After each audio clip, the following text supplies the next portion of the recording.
eu vou viajar de avião, porque o Senhor vai me levar pelas nações. Olá, meus amigos, como é que vocês estão? Começando mais um Meu Amigo Missionário. Estamos diretamente da Dunamis Farm, numa semana interessantíssima pra gente aqui, porque nós estamos indo pras nações, estamos saindo como missionários, vai ser muito bom. Hoje a minha convidada, ela é crossfiteira, arquiteta, já foi pra África do Sul e Angola, é uma máquina, é like a machine, e ainda por cima é uma pessoa que você não quer treinar do lado dela, porque ela vai fazer você vomitar, porque não tem moleza não, meu irmão. O bagulho é louco. Tô aqui com Ana Paula. Oi, pessoal! Muito bom, esse foi o salve mais salvado que eu já vi. Enfim, você, meu amigo, eu tenho também um aviso pra você. Se você quiser patrocinar esse grande programa que vai falar sobre as nações, das nações também, vem falar comigo. Aqui na descrição também tem um e-mail de contato e o Instagram pra você vir patrocinar e levar a mensagem da sua empresa para as nações. Por que não, hein? Vamos lá, meu amigo missionário com business. Ana Paula, conta pra gente aí um pouquinho da sua história. Jesus, como que você conheceu? Missões, por que você tá fazendo missões hoje? Por que você é a minha amiga missionária? Vai aí. Bom, eu sou de uma família que não é cristã. Comecei a conhecer o evangelho mesmo através de umas amigas minhas num retiro de carnaval, quando eu tinha mais ou menos uns 9, 10 anos. E aí eu fui nesse retiro de carnaval e foi onde eu conheci Jesus, onde eu aceitei Jesus como Senhor e Salvador da minha vida. Mas por conta de não ter uma família estruturada, cristã, muitas vezes eu tive altos e baixos durante a minha infância, né? Então eu não conseguia muito na igreja, não conseguia participar muito das coisas. Então eu aceitei Jesus mesmo, mas não conseguia frequentar a igreja, né? Então o que aconteceu foi que depois de um tempo, assim, quando eu já tava um pouquinho mais velha, quando eu tinha lá por volta de uns 17 anos, eu conheci um grupo de amigos que eram cristãos também. Comecei a frequentar uma igreja em Cabo Frio, porque nessa época eu morava em Cabo Frio, que é interior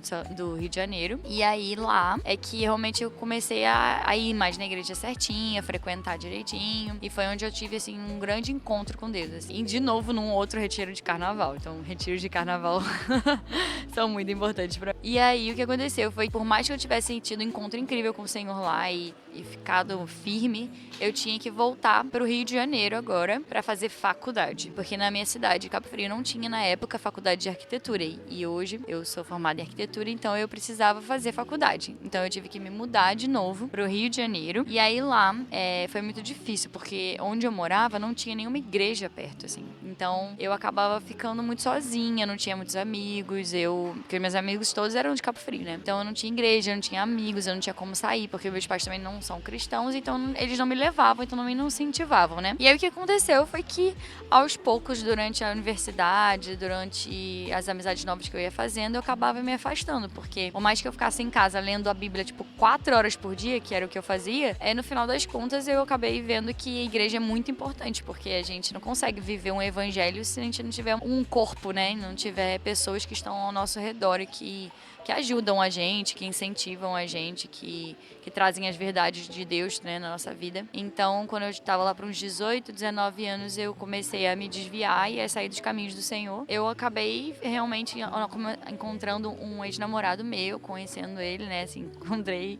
E aí que realmente eu fui para bem longe do Senhor. E quando eu terminei o relacionamento, eu sentia que Deus já estava, tipo, querendo voltar a me chamar novamente para os caminhos, assim. E aí eu me conectei com algumas amigas minhas, que eram do CrossFit na época que eu fazia, e elas estavam querendo ir na igreja, numa igreja que tinha lá perto da minha casa. E aí nesse lugar é onde eu conheci uma igreja onde eu pude servir, onde eu pude ter uma pastora que cuidou de mim. Então foi um processo, eu ficava com um pé no mundo e um pé na igreja, até chegar um momento que o Senhor começou a falar pra mim: Ana Paula, eu não te chamei pra ir pra festinha, não te chamei pra ficar fazendo isso, eu tenho algo maior pra sua vida. E aí eu resolvi realmente entregar tudo que eu tava vivendo, deixar tudo que eu tava vivendo e seguir o Senhor de uma forma mais verdadeira, né? Começou a minha trajetória e até chegar aqui.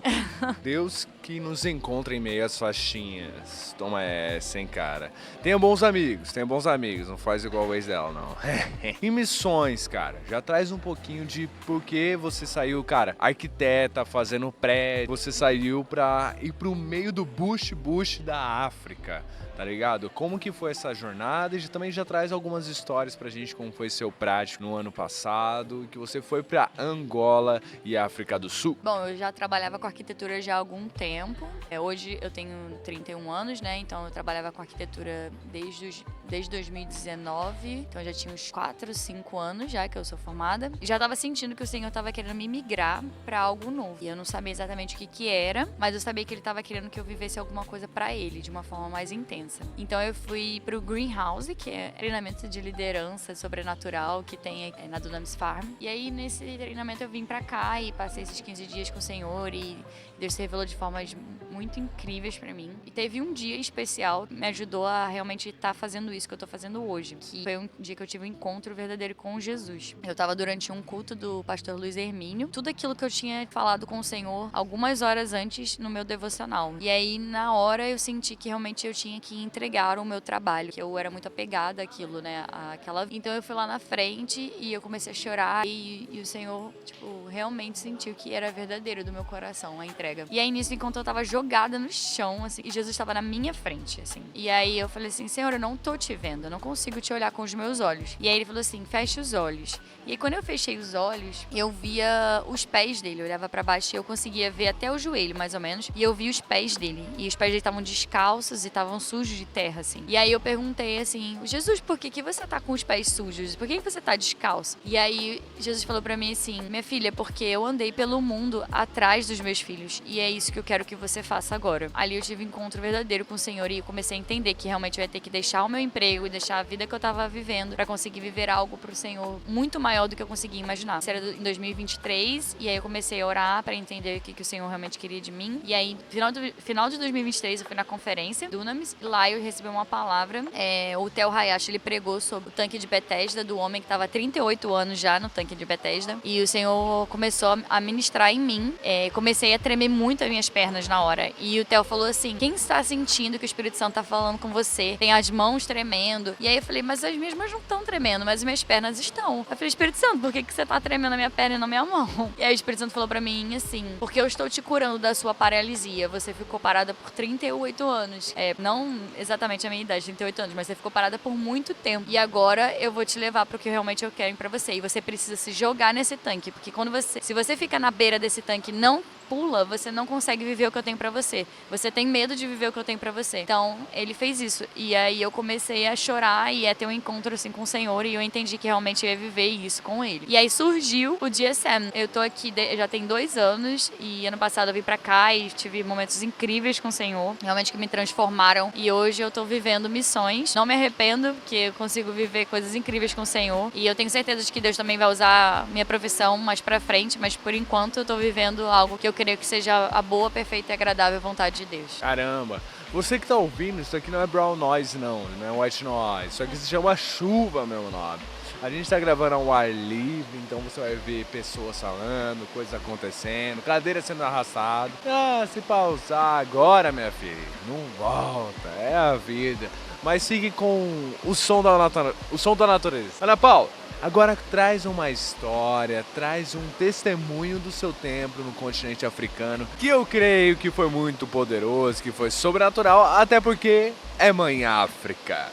Ano passado eu fui pra Angola e África do Sul e eu tive um testemunho incrível eu pude participar de uma libertação de uma menina. Na África do Sul a gente ficou em um lugar chamado Raniessa, que é no interior de Port Shepstone, uma cidade próxima assim de Joanesburgo, umas 2h30 de Joanesburgo. E lá a gente ficou na casa de uma moça, a mãe dela trabalhava na casa e essa menina morava lá. Mas essa menina tinha tido um encontro sobrenatural com algo que não era de Deus. O que aconteceu foi que essa menina viu uma cobra no quintal da casa dela. Ela sonhou com essa cobra, ela acordou de madrugada e ela foi até o quintal da casa e ela viu essa cobra e uma pessoa estava guiando essa cobra sobre a casa dela ali. Essa pessoa levou ela e ela acabou vivendo algo muito ruim, assim, que traumatizou ela de forma muito grande. E essa menina muito jovem jovem de 10 anos, mais ou menos, ela não falava mais com ninguém, ela não se comunicava direito e ela, constantemente, ela caía no sono do nada, assim. Ela tava sentada e aí do nada ela caía no sono, dormindo. E a mãe dela já tinha levado ela em vários médicos, nenhum médico entendia o que estava acontecendo, ninguém estava entendendo o que estava acontecendo, mas a gente sabia que tinha alguma coisa errada. E aí, numa dessas consultas, um médico conseguiu ver atrás das costas dela cicatriz estranha, assim, e aí quando ele abriu a cicatriz pra ver o que tinha, ele viu que tinha uma chave. Na África do Sul e Angola é muito comum, né, essa questão de rituais, de feitiçaria, bruxaria. Então, essa pessoa que apareceu pra ela, que fez isso tudo com ela, também fez algum feitiço, alguma coisa relacionada à bruxaria com ela. A mãe descobriu que tinha isso, tirou a chave, elas oravam muito por ela, mas essa menina continuava da mesma forma. Então, a nossa equipe tava lá e a gente começou a orar por essa menina, e uma pessoa da nossa equipe sentiu muito de Deus de pegar a Bíblia, abrir e ler Colossenses 1, que fala sobre a grandeza de quem Jesus é, que é nome sobre todo nome. E aí ela trouxe as verdades de quem Jesus era e demonstrou pra ela que Jesus é um nome sobre todo nome, sobre principado, potestade, sobre qualquer tipo de pessoa ou qualquer tipo de coisas ruins que ela possa ter vivido. E aí, a partir do momento que a gente começou a orar e declarar isso sobre a vida dela, perguntar pra ela se ela acreditava, o semblante dela começou a mudar, assim. E aí a gente orou e declarou algumas coisas na vida dela e passou. E aí, no dia seguinte, foi muito impactante, porque a gente acordou cedo, fez o café da manhã, e aí essa menina veio na cozinha e ela tava rindo, ela tava brincando, ela tava dançando com a gente. Então a gente viu que realmente só o nome de Jesus é capaz de transformar a vida das pessoas e libertar elas. Essa foi a grande experiência que eu tive lá, de intercessão, de oração, tudo que a gente pôde viver lá, e eu acredito que essa foi uma das grandes testemunhos que eu posso trazer aqui pra vocês. Caramba, eu não imaginava isso. A gente imagina no continente africano, realmente, o sobrenatural lá é muito mais natural do que a gente tá habituado aqui no Brasil. Mas essa história foi muito doida. E Ana Paula, falando em história doida, futuro, minha amiga, futuro. Como que você vê aí os próximos anos? Vai continuar em missões, vai voltar pro mercado aí de arquitetura, vai fazer um novo Templo de Salomão, ou vai fazer, não sei, qualquer outra coisa, uma nova Jerusalém, vai saber aí, como arquiteta do Senhor. Quais são as palavras que Deus tá te mostrando para as próximas temporadas? Por enquanto, eu não tenho certeza de nada. Quando a gente aceita viver uma vida pro Senhor, a gente realmente entrega a vida totalmente pra Ele, a gente vive uma dependência total do Senhor. Mas Deus vai dando umas dicas de algumas coisas, né? Acredito eu que Deus vai começar a usar mais essa questão de arquitetura, de artes, até porque eu tenho recebido muitas palavras sobre isso, assim. Mas eu acho que tem sempre um link, né? Viver missões foi muito incrível pra mim, assim. Então eu creio que o Senhor ainda vai me usar de algumas outras formas pra missões, seja apoiando, ou seja vivendo ainda de alguma forma. Deus tem falado comigo também sobre pastoreio de pessoas. Ainda é muito incerto, mas eu acredito que seja algo parecido com isso. Excelente. E, cara, pra gente já caminhando pro final. Sim, esse podcast é muito dinâmico, Nobre. A gente já tá no final, essa é a brisa mesmo.